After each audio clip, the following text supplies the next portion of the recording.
मेरी एक जानने वाली है ना, तो वो मुझे कहती है कि मैं डॉक्टर के पास गई ना, तो डॉक्टर ने हाथ बढ़ाया तो मैंने उसको ना सलाम कर लिया, हाथ मिला लिया। किसने? तुमने?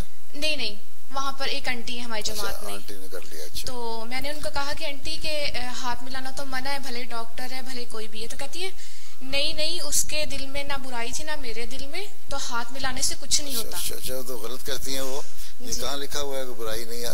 मैं ये तो पहले बताया कि इस्लाम के जो हकामात है ना, वो कम से कम किसी इम्कान को भी रद्द करने के लिए इम्कान दिए हैं। किसने लिखा हुआ है? 100 में से 80-90 जो हैं, जो हाथ में मर्द औरतें मिला भी लेते हैं तो किसी के दिल में बुराई नहीं होती।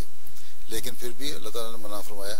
हजरत सल्लल्लाहु अलैहि वसल्लम के दिल में कोई बुराई थी औरतों के लिए? नहीं थी ना। या औरतों के दिल में कोई बुराई थी आप सल्लल्लाहु अलैहि वसल्लम के लिए? नहीं थी ना।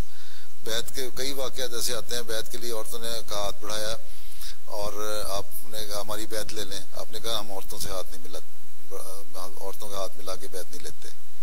देखें, कई वाक़यात आन के हदीसों से साबित है।